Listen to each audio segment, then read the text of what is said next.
11분 지났습니다. 마저 푸세요.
두 사람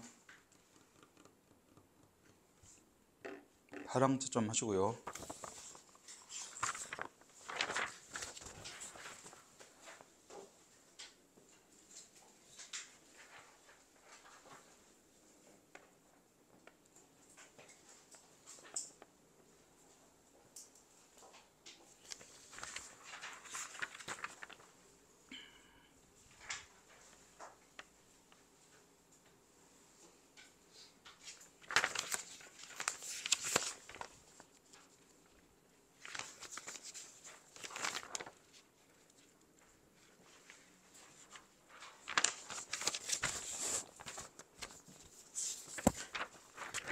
답 먼저 부를게요. 1번에 3번입니다. 2번에 4번, 3번에 2번, 4번에 5번, 5번에 5번, 6번에 3번.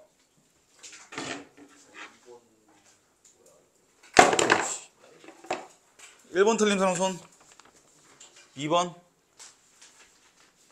그리고 3번, 4번, 5번, 6번.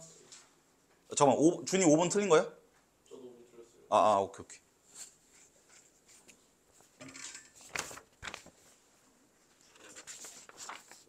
재현아, 체감 난이도 몇 점이었어요? 13 만점에?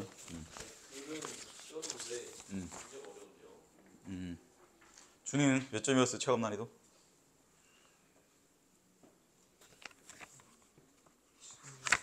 7, 8?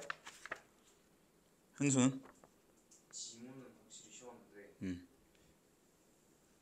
2번 하나만 조금 생각 좀 해야겠다.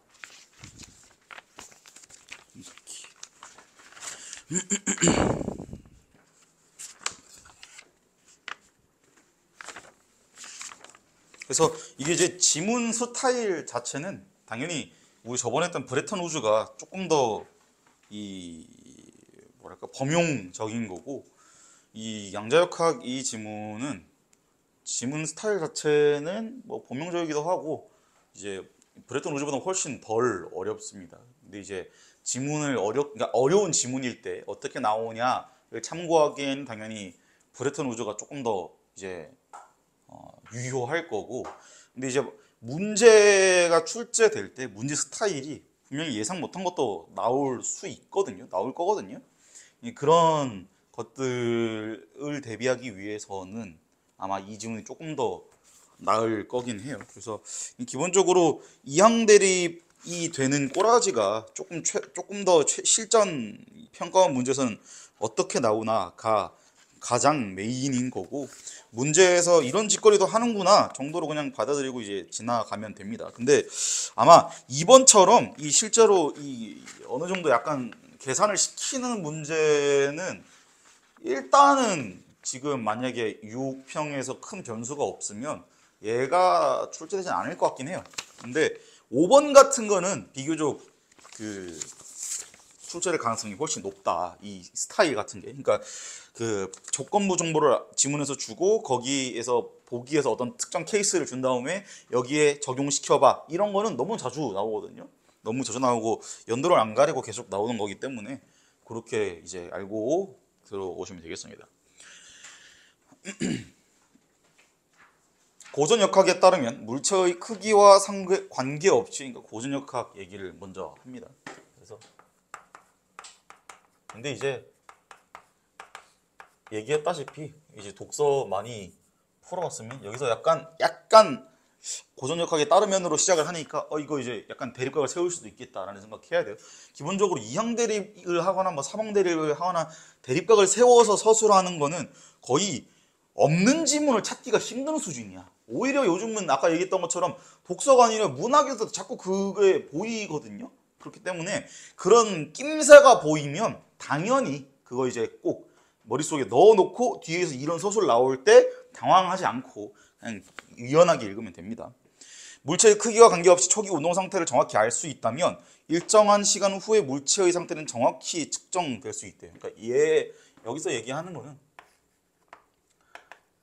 초기 운동을 알고 있으면 측정 향후의 상태도 측정할 수 있다. 일정한 시간 후의 무지 상태도 측정할 수 있다.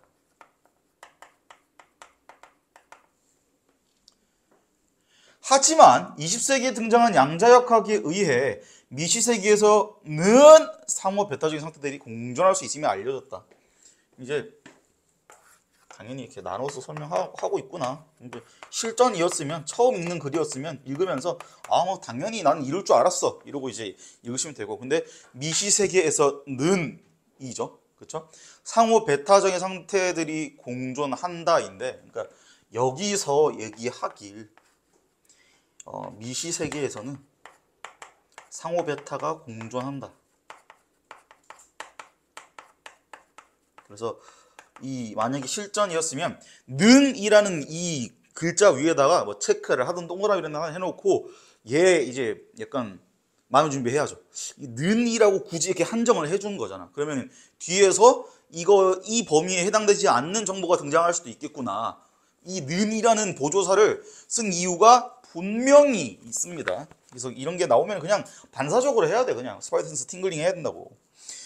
상호 베타적인 상태들이 공존하는데, 상호 베타적인 상태가 뭔데 지금 이게? 서로 다른 상태가 동시에. 상호 베타적이다라는 개념이 뭐야? 재현아. 베타적이다가 뭐냐고? 완전 다른 상태. 다른 상태. 그러니까 정확히 얘기하면 이게 겹칠 수 없는 상태인 거죠. 그러니까 A, B 이렇게 두 가지 선택권이 있으면은 둘 중에 하나만 결정해야 되는 거 얘기하는 거예요. 그래서 이게 베타적이다라는 걸 다른 거를 배척한다라는 뜻이거든요. 그러니까 B 개념은 A를 배척하는 거야. 근데 이제 이거는 그냥 일방향으로 베타적인 거고, 상호 베타는 이렇게도 베타적이다라는 거죠. 서로 침범할 수 없는 거야. 근데 상호 베타적인 게 아닌 것도 당연히 있겠죠. B만 A를 침범할 수 있다던가 이런 거. 그런 것도 분명히 있습니다. 그래서 단어 의미 확실히 알고 가셔야 해요. 특히나 요즘은 단어 약간 모르는 단어 뭉개서 읽었을 때 부작용이 많이 생깁니다. 그래서 모르는 단어 나오면 항상 얘기했다시피 단어 2개 있으면 여기에 병폐 이런 거 있으면 국어사전 치지 마시고 한자사전에 친 다음에 이걸 쓰는, 이 한자를 쓰는 다른 단어, 이 한자를 쓰는 다른 단어 2개 찾은 다음에 여기서 이 글자 갖고 와서 이 단어 만들어진 거구나 라고 생각하는 게 훨씬 효율이 개꿀이다. 왜? 굳이 암기 조지지 않아도 되니까. 그래서 의미는 이렇게 머릿속에 이해한 다음에 예문 한 3개, 4개 정도, 그거 볼 때 국어사전 들어가면 되는 거야. 그거 볼 때. 아시겠죠? 굳이 이거 해가지고 병폐 땡땡 뭐구나 해가지고 이렇게 머릿속에 넣어놓으면 이거 암기 조지는 건데 언제 까먹을지 어떻게 알아요? 이거 한 번 봐서 되겠냐고. 이게 이렇게 해야 되는 이유는 머릿속에 이미 알고 있는 단어를 조합해서 만들었기 때문에 굳이 굳이 암기하지 않아도 되고 굳이 반복하지 않아도 머릿속에 들어온다가 포인트야. 이게 추론이에요. 별게 아니고요. 알고 있는 거 2개에서 새로운 거 하나 뽑아냈잖아. 어쨌든 그래서 상호 베타적인 상태들이 공존할 수 있대요. 뭐 덧셈 뺄셈 같은 거 이야기하는 겁니다. 덧셈을 하면서 뺄셈 할 수 없잖아. 그렇죠? 그런 거 얘기하는 거예요. 미시 세계에서의 상호 베타적인 상태의 공존을 이해하기 위해 그래서 이게 공존할 수 있다. 그러니까 이거를 이해하기 위해인 거죠. 그럼 이 뒤에 나온 이거에 대한 설명인 거야. 거시 세계에서 회전하고 있는 반지름 5cm의 팽이를 생각해 보자. 지금 이제 거시 세계에서라고 나왔어요. 그렇죠? 그러면은 분명히 물론 얘를 설명하고는 있지만 사실 이 미시 세계랑 거시 세계로 나누어서 지금 설명을 하고 있는 거야. 2개가 서로 다른 카테고리임을 확실히 한 거야. 그러면 이제 여기서 미시 세계에서는 상호 베타적 상태를 공존할 수 있음이 알려졌다라는 아까 앞에서 이상하다 하고 이제 눈여겨보던 문장이 이런 것 때문인 거죠. 거시 세계도 얘기하려고 했던 거구나라는 거.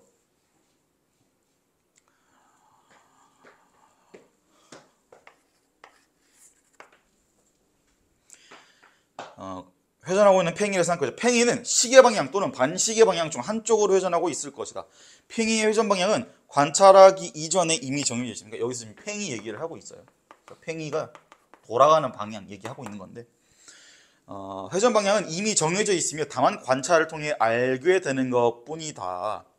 그래서 회전 방향은 이미 정해져 있고 이미 결정되어 있다. 근데 여기서 관측을 하면은 알게 되는 거다.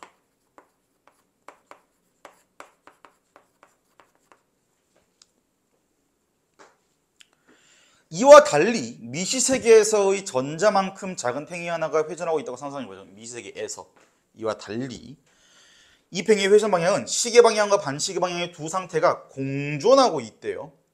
하나의 팽이에 공존하고 있는 상태는 두 관찰을 통해서 한 가지 회전 방향을 결정된다. 그러니까 지금 이게 그러니까 이 상태 자체는 이미 공존하고 있는 거야.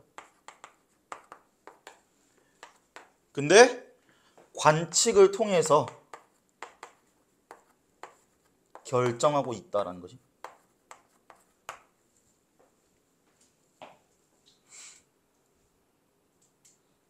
결정된다. 두 개의 방향 중 어떤 쪽이 결정될지는 관찰하기 이전에는 알 수 없다. 지금 이거 강조해 주는 거예요. 관측을 해야 결정된다라는 말을 강조해 주는 거야. 왜냐면 이제 양자역학이라는 개념 자체가 직관적으로 이해하기 힘들기 때문에 이 지문에서는 강조를 해주고 있는 거예요. 거시세계와 달리 양자역학이 지배하는 미시세계에서는 우리가 관찰하기 이전에는 상호 배타적인 상태가 공존하는 것이다. 이거에 대한 추가 설명 붙여준 거죠.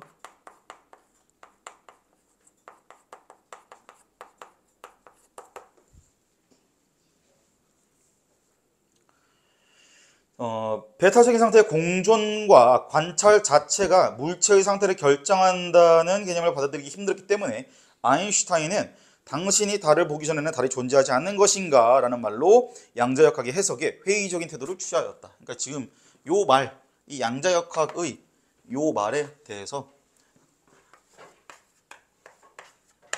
아인슈타인은 달 어쩌고 저쩌고 얘기하면서 반박을 했다.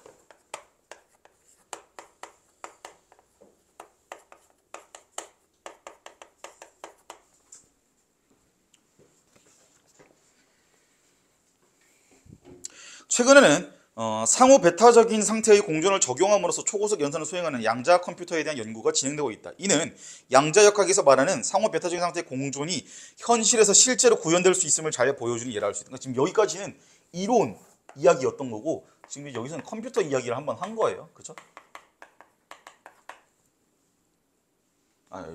좀 위에 적어야 되는데.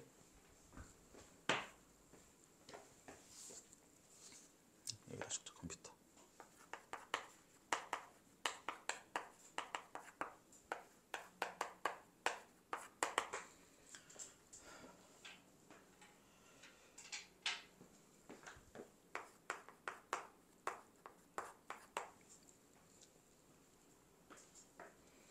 미시세계에 대한 이러한 연구 성과는 거시세계에 대해 자연스럽게 진기된 상식들에 대해 근본적인 의문을 던진다. 이와 비슷한 의문은 논리학에서도 볼 수 있다. 주제가 아까 컴퓨터 여기서는 실제 얘기했고요. 여기서도 이제 논리학 얘기를 합니다. 구도는 그대로 가져가고요. 고전 논리는 참과 거짓이라는 두 개의 진리치만 있는 이치 논리이다. 그리고 고전 논리에서는 어떠한 진술이든 참 또는 거짓이다. 이는 우리의 상식적인 생각과 잘 들어맞는다. 지금 이게 앞에서 고전 역학이었고 여기는 고전 논리 얘기하는 거죠. 얘는 참 아니면 무조건 거짓이라는 거죠.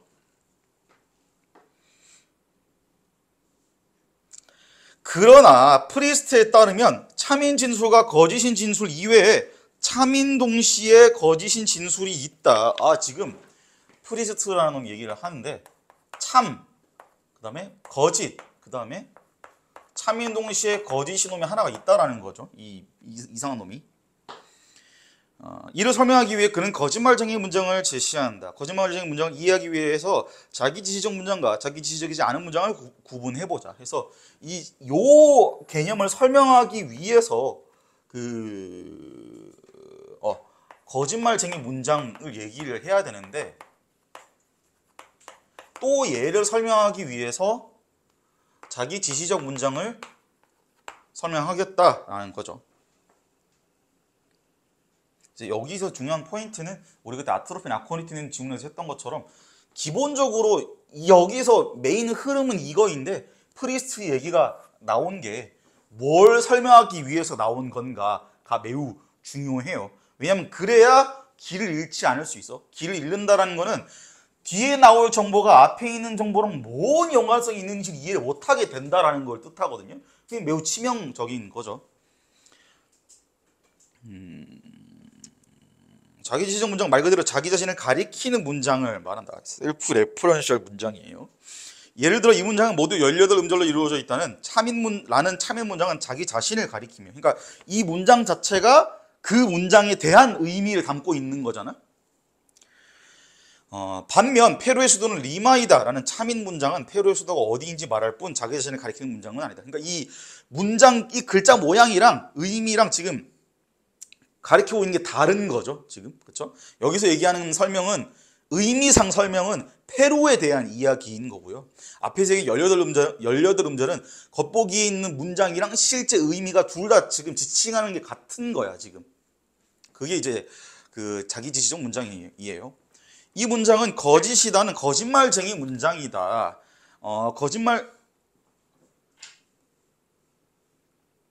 거짓말쟁이 문장이다. 이는 이 문장이라는 표현이 문장 자체를 가리키며 그것이 거짓이라고 말하는 자기지시적 문장이다. 그래서 여기서 거짓말쟁이 문장 얘기하면서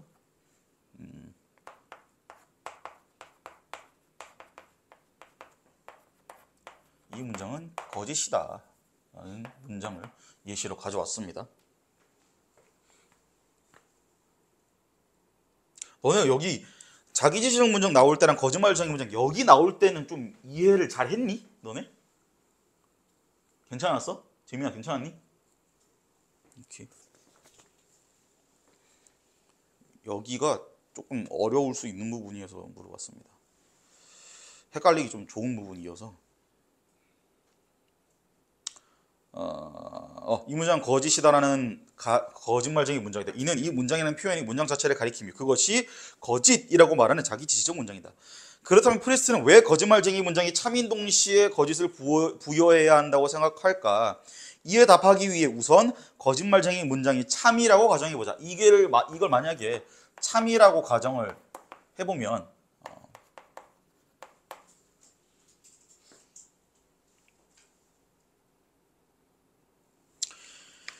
결론은 거짓말이래요. 왜냐하면 그것이 바로 그 문장이 말하는 바이기 때문이다. 그러니까 이게 지금 그 문장의 의미.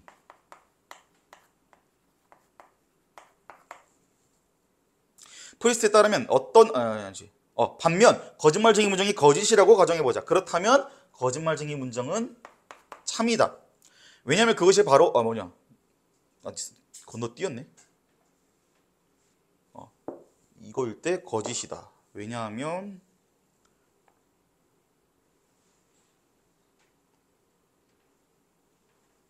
문장이 의미라고 하지 말고요. 지시하는 것.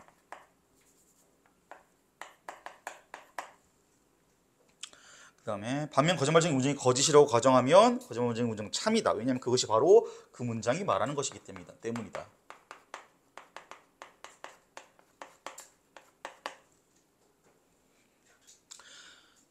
프리스트에 따르면 어떤 경우에도 거짓말쟁이 문장은 참인 동시에 거짓의 문장이다. 그래서 얘가 결론을 내리기를 참인 동시에 거짓의 문장이래요. 따라서 그는 참인 동시에 거짓을 부여한다고 본다.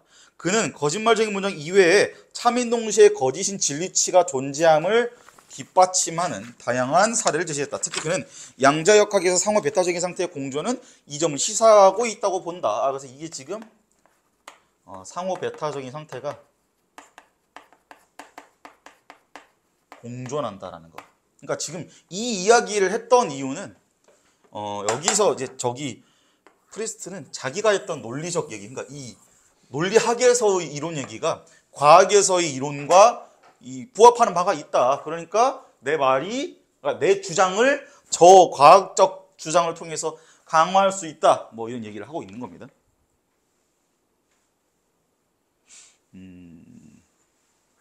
고전 논리에서는 참인 동시에 거짓인 진리치를 지닌 문장을 다룰 수 없기 때문에 프리스트는 그것도 다룰 수 있는 비고전 논리 중 하나인 LP를 제시하였다. 그래서 요 주장을 바탕으로 결론을 낸 거예요. 결론이래. 그러니까 정리를 한번 해준 거야. LP라는 거를 얘기를 해준 거예요. 그래서 여기 위에 있는 정보도 출발점은 여기지만 실제로 여기서 설명한 사례 자체는 아래 카테고리에 속하는 거예요. 아시겠죠? 우리가 이제 그 설명하는 부분 자체는 A에 속하지만 그게 내용상 속하는 부분은 B라는 거 너무 많이 봤습니다. 그죠? 칸트 지문에서도 봤고요. 채권이래. 잠깐만. 니체의 기억과 망각 지문에서도 봤습니다. 그래서 이 설명 자체가 속하는 부분은 여기다. 다만 서술의 출발지가 여기일 뿐이다. 그런데 LP에서는 직관적으로 호소력에는 몇몇 추론 규칙이 성립하지 않는다. 전건 긍정 규칙을 예로 들어 생각해 보자. 고전 논리에서는 전건 긍정 규칙이 성립한다. 여기서는 전건 긍정 규칙이 성립한대요.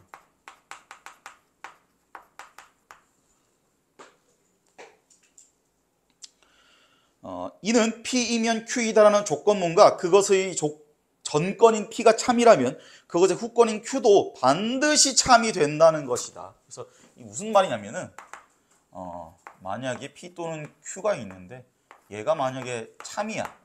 그리고 P도 만약에 참이면 결론적으로 Q가 반드시 참이라는 거죠.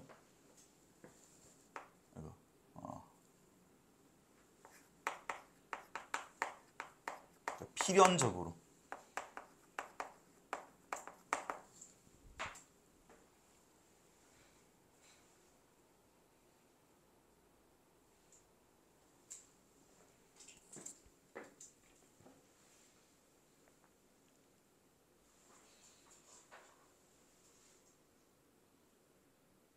그러니까 이제 뭐 예를 들면 밥을 먹으면 배가 부르다라는 문장이 있다고 하면 밥을 먹으면이 P인 거고 배가 부르다가 Q인 거죠. 그러면 밥을 먹으면 배가 부르다라는 추론 자체가 맞다고 가정하고 내가 방금 밥을 먹었다가 참이면 배가 부를 것이라는 거죠. 필연적으로.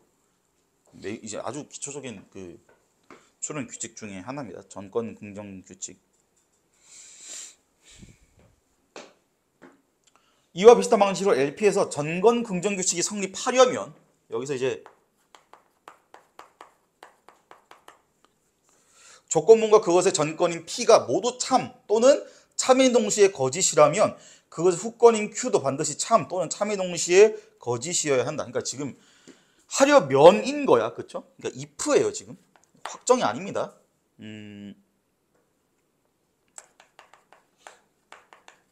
여기서 성립하려면 P 또는 Q이다라는 조건문이 있을 때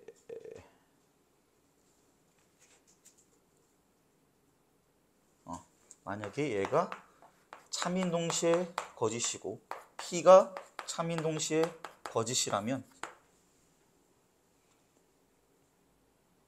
아니지 참 또는 참인 동시에 거짓이구나. 그러면은 그러니까 지금 여기서 포인트는 여기 진리치가 같다라는 게 포인트예요. 이 전건이랑 전체 조건문이 진리치가 일치한다가 포인트야. 그래서 이렇게 돼 있으면 얘도 당연히 참이거나 참 혹은 거짓을 동시에 가져야 해요. 근데 그러나 LP문에서 조건문의 전건은 참인 동시에 거짓이고 후건은 거짓인 경우 그러니까 얘는 지금 틀린 거죠. 사실 안 된다라는 거겠죠. 지금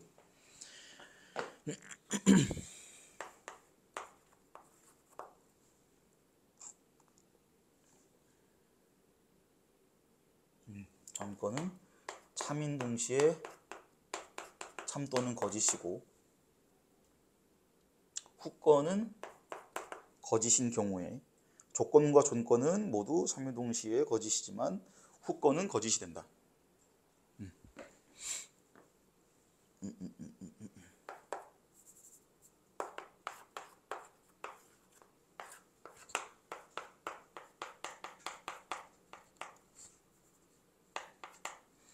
이렇게 얘기하는 거예요. 지금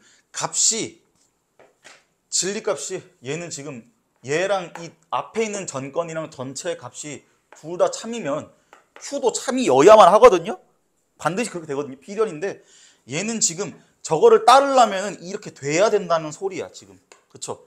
이 두 개 값이 같으면 전건의 진리값이 같고 전건의 진리값이랑 조건문의 진리값이 같으면 Q 후건도 당연히 똑같아야 된다는 소리예요. 그 다음에 여기는 근데 지금 보면은 실제로는 다르잖아 지금. 노란색으로 할까? 그러니까 얘랑 이 두 개의 진리값이랑 이게 같아야 된다. 이게 포인트거든요.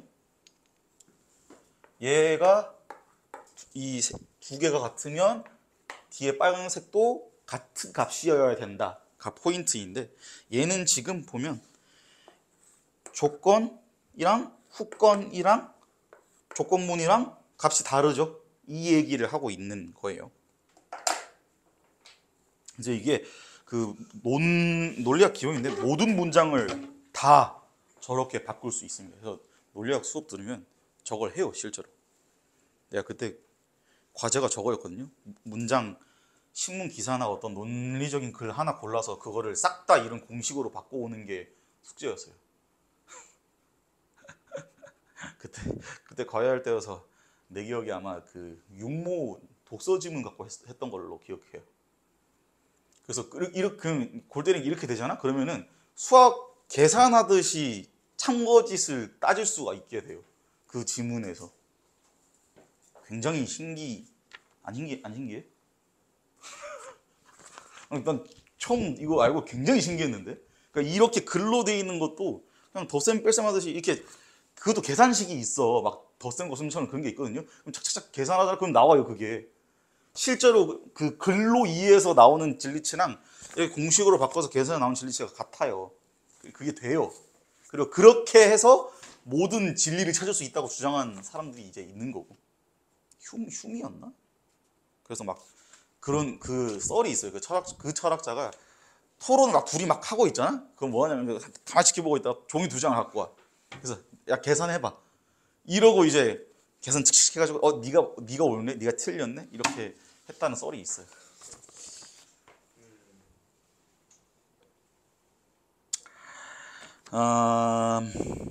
비록 전건 긍정 규칙이 성립하지는 않지만, 그러니까 이거 얘기하는 거예요. 성립하지 않는다라는 게.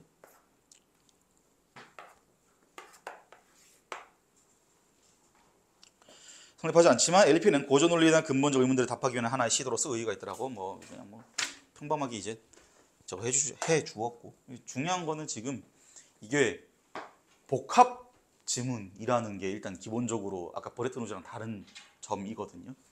대신 이제 구조는 같다라는 거야. 그러니까 내가 왜 이거를 그 같이 묶어놨냐면, 왜 이 지문을 그 버레트노즈랑 같이 묶어놨냐면, 얘는 이제 기본적으로 이 서술하는 꼬라지 자체에서 장난질을 치지는 않았어요. 지금 중간에 주제 한번 바뀐 거 제외하고는. 그러니까 심지어 이 말인즉슨 지금 이 이항대립 갈겨 놓은 게 저기서 논리학으로 한번 바뀌고 여기서 중간에 컴퓨터 얘기를 한번 했음에도 불구하고 이 분배 자체는 똑같이 같거든요.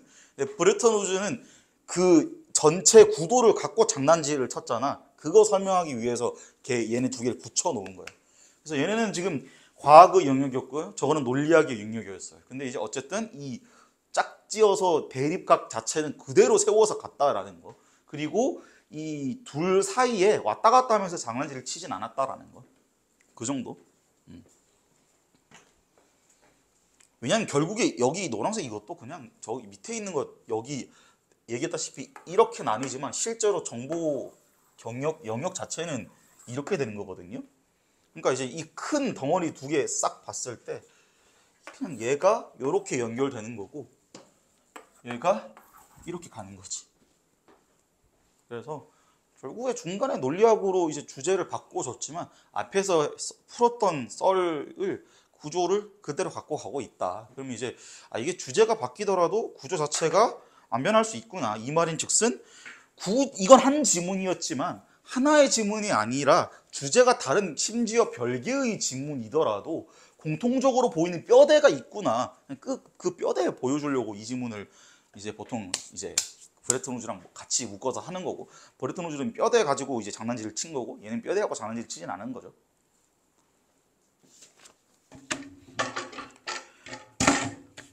그래서 1번 문맥을 고려할 때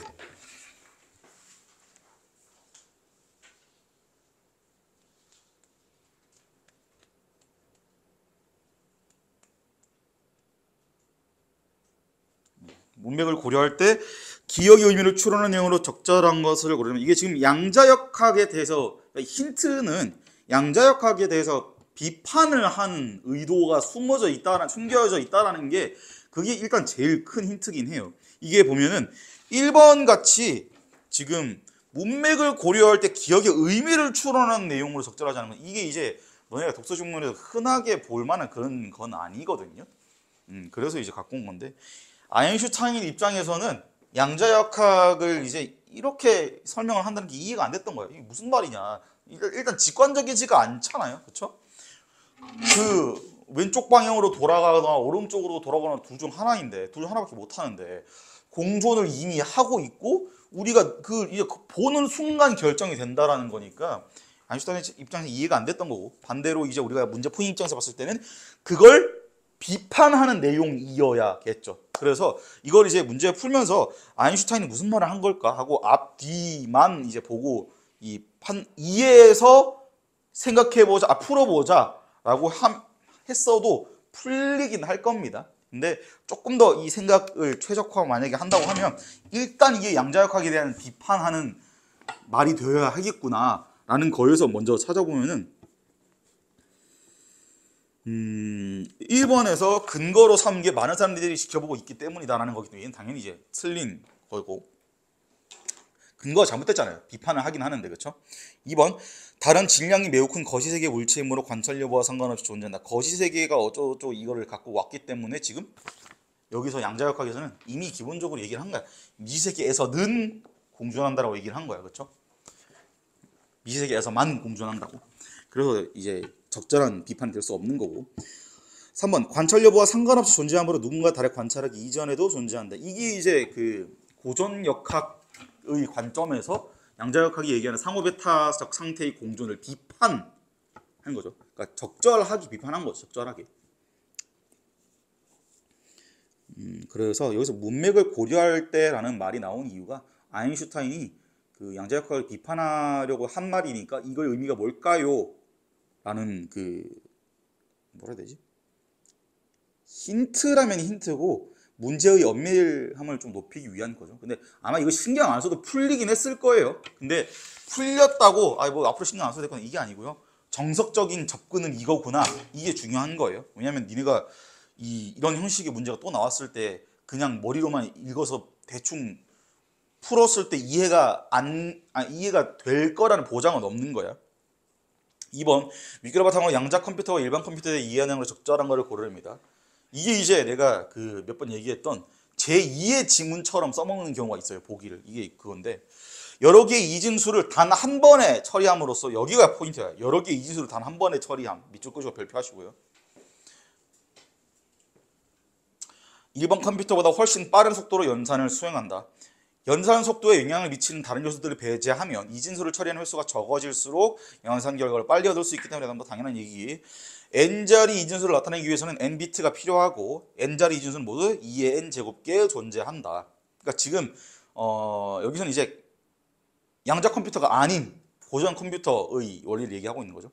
일반 컴퓨터는 한 개의 비트가 0과 1 중 하나만을 담을 수 있어 두 자리 이진수인 00, 01, 10, 11을 2비트를 이용하여 연산할 때 4번에 걸쳐 처리한다. 그러니까 자리는 기본적으로 2개인 거고, 거기 자릿수 하나에 그 결과값 2개씩 넣어서 처리해야 되니까, 그러니까 자리 하나당 2개씩 넣어서 처리를 해야 되니까 총 4번에 걸쳐서 처리를 해야 되는 거죠. 하지만 공존의 원리를 이용하는 양자 컴퓨터는 0과 1을 하나의 비트에 동시에 담아 정보를 처리할 수 있어서 두 자리 이진수를 2비트를 이용해서 연산할 때 한 번에 처리가 가능하다. 그러니까 이게 지금 두 자리 수, 2비트든 4비트든 16비트든 100비트든 5억 비트든 얘는 그냥 한 번 하면 끝인 거야. 그렇죠? 왜냐면 일반 컴퓨터는 이거를 두 칸에다가 하나만 넣어야 되니까 차례로 그 순서 정해가지고 이거 저거 요거 해가지고 두 가지를 2개씩 넣어야 되니까 4번을 해야 되는 거고, 얘는 애초에 뭐 2개가 됐든 몇 개가 됐든 그냥 A 한번 B 한번 할 필요가 없고 A, B 중에 뭘까 하고 띵 하고 하면 결과 나오는 거예요. 강의는. 그래서 그냥 몇 비트든 한 번 하면 되는 거예요. 이게 지금. 근데 이제 그거를 이게 이제 일부러 조금 숨긴 티가 나죠. 보기에서. 추론해서 알아내야 하게 이제 얘기를 한 거예요. 공존의 원리를 어쩌면서 두 자리 이진수의 2비트를 이용해서 단 한 번의 처리가 가능하다. 양자 컴퓨터는 처리할 이진수의 자릿수가 커질수록 연산 속도에서 압도적인 위력을 발휘한다. 그래서 만약에 이게 이 보기가 양자 컴퓨터의 원리를 설명하기 위한 거였으면은 예시를 여기서 하나 더 줘야죠. 사실. 그렇죠? 2비트가 아니라 3비트일 때 도 얘기해 확실히 이해가 될 거예요. 차이가. 아, 이게 3비트에 얘는 한 방이 되는구나. 근데 굳이 안 준 거죠. 왜? 니네한테 추론하라고 의도적으로 그렇게 글을 정보 양을 제한을 한 거예요. 1번. 양자 컴퓨터는 상태의 공존을 이용함으로써 연산에 필요한 비트의 수를 늘릴 수 있다. 보자마자 바로 제낄 수 있었을 거라고 믿습니다. 2번. 3비트를 사용해서 세 자리 이진수를 모두 처리하려고 할 때 양자 컴퓨터는 일반 컴퓨터보다 속도가 6배 빠르다. 자, 틀렸습니까? 맞았습니까? 왜 틀렸어요, 이거?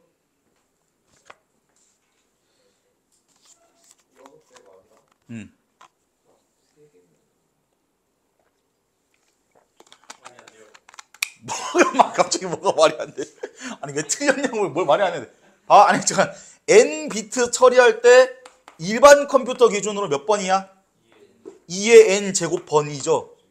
그렇죠. 그러니까 이게 얘 알아내는 것까지는 괜찮아요. 여기 있으니까 두 개 링크만 하면 되거든요. 근데 양자 컴퓨터가 몇 번 걸리냐 이게 이제 그 여기가 왜 어려웠냐면은 요 부분 있죠. 여기서 이항 대립은 시켰다라는 건 당연히 이제 알았을 건데 어디냐?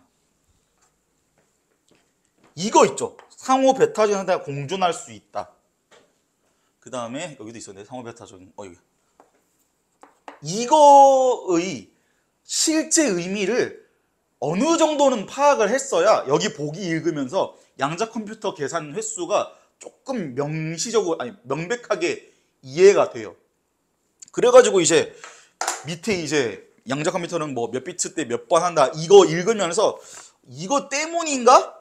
이거 때문이구나. 이게 되면은 사실 조금 훨씬 쉬워져. 근데 보통은 이게 잘 안 돼요. 왜냐면은 이게 지금 내가 설명해 주니까 들어오는 거지. 너네가 처음 풀 때였거나 실전에서 2번 봤을 때 무슨 생각 들 것 같아? 조졌다. 이 생각 들지 않겠어요? 그렇지 않아? 그쵸? 그러니까 이거 떠올릴 겨를이 없는 거야. 그리고 지금 2번 보면은 이게 지금 분량도 많잖아. 이게 원래 너네 시험지에 2열로 되어 있는 거 알죠? 내가 지금 이거 1열로 펼쳐놓은 거야. 그럼 실제 길이는 시험지에서 줄수는 이거보다 1.5배에서 2배 정도 될 거예요. 그러니까 당연히 이거 생각할 겨를이 실전에서는 훨씬 적었던 거야. 적었을 겁니다. 그리고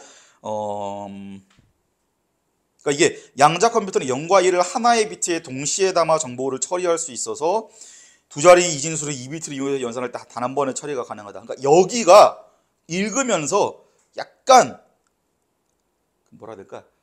한 두 번 생각해봤거나 두 번, 세 번 약간 곱씹으면서 이게 뭔 소리야? 한 번 했으면은 좀 그래도 가능성은 있어요. 근데 보통은 그렇게 잘 안 돼. 기본적으로. 더군다나 이건 실전이었으면 더 안 됐겠죠. 그래서 이제 뭐 이런 문제가 요즘은 나오진 않겠지만은 요즘은 그래도 이 보기 지문이 나왔을 때 보기 지문이랑 연관성 자체를 숨겨놓진 않거든. 요거처럼. 근데 그게 이제 연결성은 있긴 한데 정확히 어느 변수랑 연결을 해야 되나 혹은 조건부 변수일 때 둘 중에 뭘 취해야 되나 거기서 조금 낫기는 해요. 최근 거는. 근데 이제 그래서 너네 과학 지문에서 굳이 그래프를 안 넣어도 되는 이유가 조건부 변수로만 문제를 내면 그래프를 안 넣어도 돼요. 니네가 응용해가지고 거기서 그 정보를 갖고 생각을 해서 풀어야 되는 문제가 아니기 때문에 잘 선택해서 링크를 잘하면 링크를 잘하면 다 풀리는 문제. 그래서 요즘은 그래프가 많이 나오지 않고 나오더라도 중요성이 그렇게 크지 않은 거예요. 이때는 훨씬 더 사고력 위주의 문제였던 거고. 그래서 이제 이렇게 얘는 횟수 구하는 게 이제 이게 고전 컴퓨터 횟수였던 거고 얘는 그냥 몇 비트이던 간에 한 번인 거죠. 양자 컴퓨터는. 그렇죠?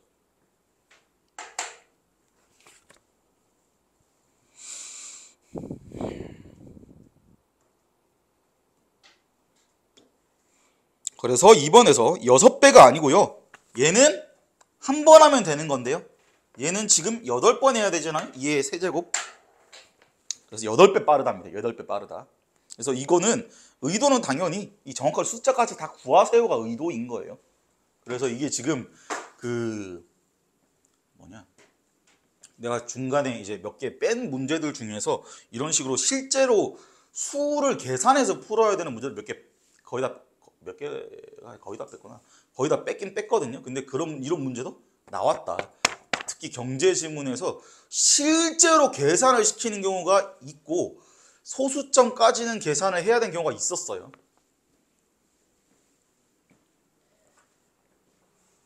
그리고 다음 주에 할 거 중에 있었던 것 같아요. 숫자까지는 아니었는데 뭔가 대소까지는 구해야 되는 게 있었던 거 있을 거예요 아마.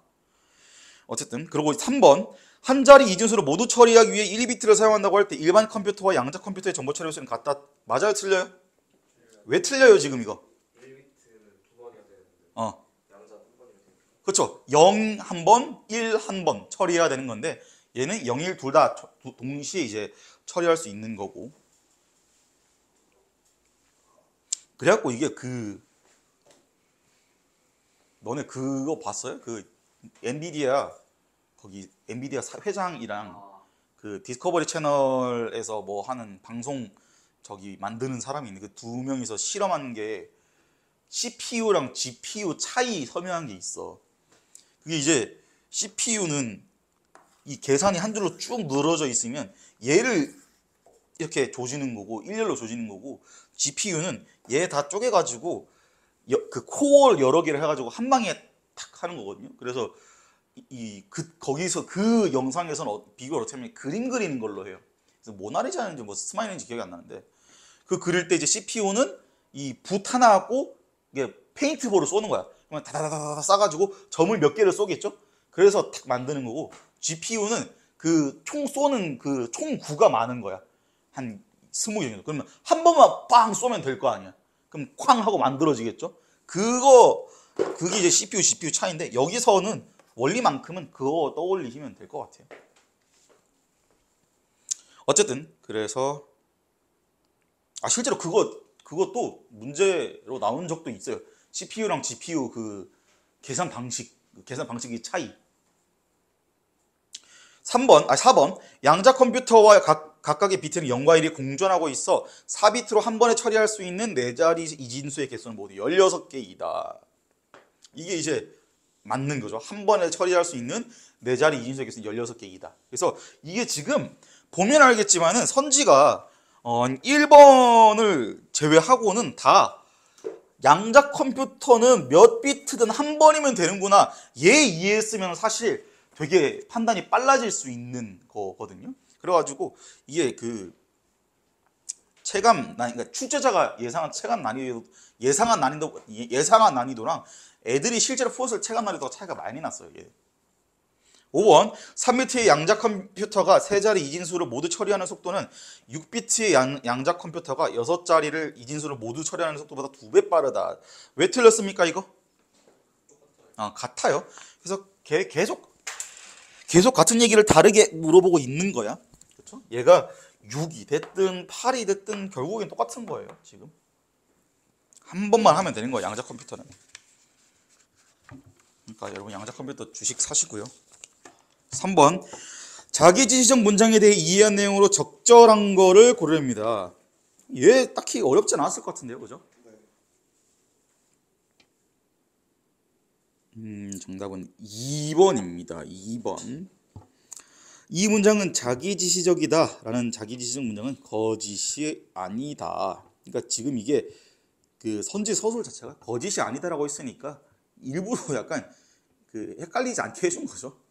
참이다 혹은 참인 동시에 거짓이다라고 한 게 아니라 거짓이 아니다라고 얘기했기 때문에 만약에 이제 이게 자기지적 문장에 대해 이해한 내용과 적절한 것은 이러면서 거짓이 아니다가 아니라 참이다 혹은 참이 동시에 거짓이다 라는 식으로 헌재가 나왔으면은 이거 문제 풀려면은 그 수학에서 배우는 집합론이랑 고급 논리학, 대학교 고급 논리학까지 다 수강을 해야 풀 수 있는 선지가 됩니다.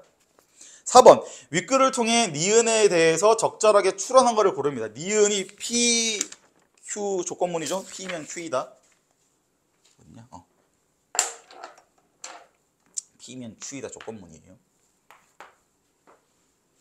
LP에서 P가 참인동시에 거짓이고 Q가 거짓이면 조건문 니은은 거짓이다. 이건 이제 물론 뭐 여기서 이게 내용 자체를 이해해서 풀 수도 있겠지만 사실 선지에 이건 대놓고 지문에서 나온 문장이죠. 지문의 정보랑 비교했을 때도 바로 풀 수 있는 선지입니다. 2번 LP에서 니은과 P가 참인 동시에 거짓이면 Q도 반드시 참인 동시에 거짓이다. 이것도 이제 사실 반드시라는 이제 단어가 좀 수상한데 기본적으로 LP에서 이게 if 성립될 때 결론이 이게 요게 아니라 요거구나 라는 거를 읽으면서 그 마지막 부분에서 그러니까 한번 리마인드를 했으면 훨씬 더 쉽게 풀렸을 거예요. 아 이게 LP에서 만약에 이게 성립될 때 결과가 이거인데 얘는 성립이 안 된다. 그러니까 전공정정 규칙은 성립이 안 된다라고 얘기했으니까 설명은 했지만 이 조건에서는 그러니까 조건부 정보 이 조건에서는 얘가 거짓이구나. 그래서 이 조건에서는 이거는 참이구나 라고 읽으면서 한번 되돌아가서 아 이거 여기서 얘기하는 거였지 이거 한 번 했으면은 판단이 훨씬 빨라졌을 거예요. 그래서 만약에 틀렸거나 좀 오래 걸린 사람은 그거 이제 참고하시면 됩니다. 그래서 이제 이거는 이제 이항 대립을 할 때 지금 이 정보나 저 정보가 어느 위치에서 누구에게 출발점이 어디 있느냐 이걸 알고 있는지를 물어본 지문이에요. 그 다음에 그런 식으로 여기서 뭐 3번도 마찬가지로 4번도 보시면 고전 논리에서 니은과 P가 각각 거짓이 아닐 때 Q는 거짓이다. 당연히 이제 이 논리적 계산을 너네한테 하라고 한 건 아닐 거고요. 이 내용이 있나 없나 찾아볼 수 있니? 그리고 이게 주어가 지금 다 다르잖아. LP에서 고전 논리에서잖아. 그러면은 이 문제의 의도는 뭐냐면 이거예요. 내가 아까 설명할 때 한번 조정을 해줬잖아. 지금 뭐라고 조정했냐면은 서술하는 위치는 여기였지만 실제로 이 정보가 속하는 부분은 여기라고 얘기했죠. 내가 그때 아까 그쵸? 여기도 마찬가지고요. 여기도 마찬가지입니다. 이렇게 한번 짚어줬거든요. 이거를 이제 머릿속으로 했니 못했니 그게 이제 여기서 갈리는 포인트입니다. 이 문제 풀 때. 그 다음에 5번 볼까요? 5번 볼게요. 그래서 4번에 5번도 니은에서 P가 참이면서 Q가 거짓인 것이 불가능하다. 맞죠? 왜냐하면 니은이랑 P가 참이면 Q도 반드시 참이라고 했어. 반드시 참. 아시겠죠? 요거는 뭐 정보를 찾을 수 있으면 풀 수 있는 선지입니다. 윗글을 바탕으로 보기를 이해한 내용으로 적절하지 않은 것을 고릅니다. A는 고전 논리를 받아들이고 B는 LP를 받아들일 뿐만 아니라 양자역학에서 상호 메타적인 상태의 공존을 시사하는 프리스트의 입장도 받아들인다. A와 B는 아래의 기억부터 리을에 대해 토론을 하고 있다. 여기가 A겠죠? 여기가 B겠죠? 맞나? 기억, 전자 1은 관찰하기 이전에 S라는 상태에 있다. 니은, 전자 2는 관찰하기 이전에 S와 베타적인 상태에 있다. 디귿, 반지름 5cm의 팽이가 시계 방향으로 회전한다. 리을, 반지름 5cm의 팽이가 반시계 방향으로 회전한다.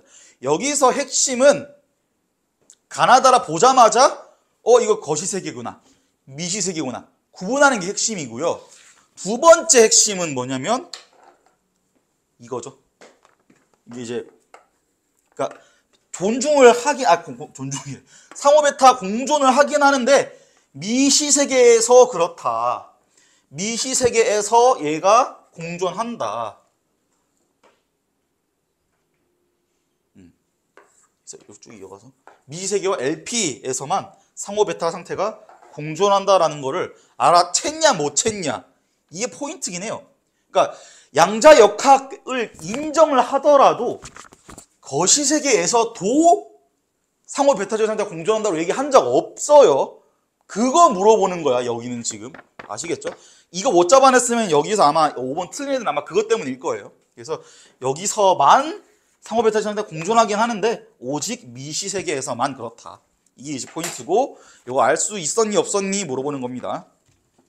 그러니까 아까 얘기했던 이 지문에서 우리 첫 번째 첫 번째 줄이 아니라 첫 번째 문단에서 여기 세 번째 줄 있죠. 첫 번째 문단의 세 번째 줄 지문에 미시세계에서는 이라는 게 있었거든요. 그러니까 이게 이제 사실 그 는이라는 보조사를 제대로 봤냐 안 봤냐가 5번 맞출 수 있었냐 없었냐를 판가름한 기준이 된 거지.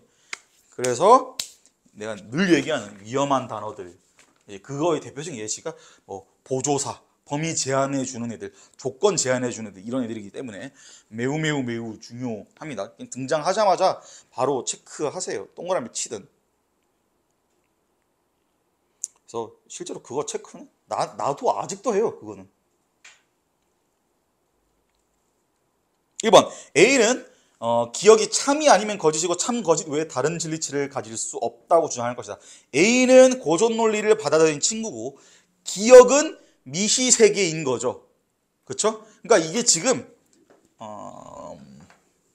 분류를 하자면 이제 고전 역학을 받아들였을 때랑 양자 역학을 받아들였을 때도 거시 세계와 미시 세계에 대한 다른 입장이 있을 건데, 양자 역학이라는 이 양자 역학 LP를 받아들였을 때 얘네가 의미가 다른 같은 주제에서 다른 얘기를 하는 포인트가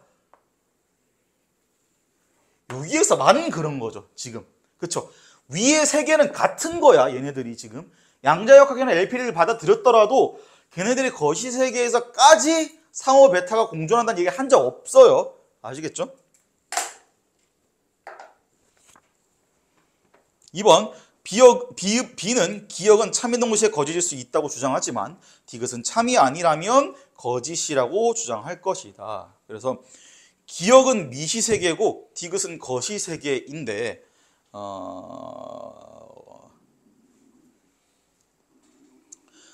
기억은 전자, 그러니까 미시세계에 대한 설명이기 때문에 B 입장에서는 2번은 적절한 선지가 되겠죠. 3번, A와 B는 모두 디귿이 참일 때 리을도 참이 되는 것은 불가능하다고 주장할 것이다. 디귿도 거시세계, 그 다음에 리을도 거시세계. 그래서 A와 B가 모두 동의하는 포인트입니다. 그래서 이게 지금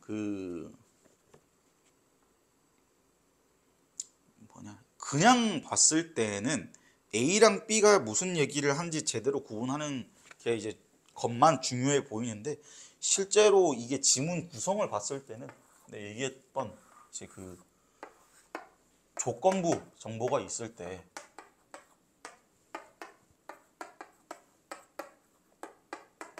얘가 이제 지금 이렇게 꼬아놨다라는 거죠. 그래서 사실상 이 지문에서 이 서술하는 과정에서 만들어 놓은 함정이 많지는 않아요.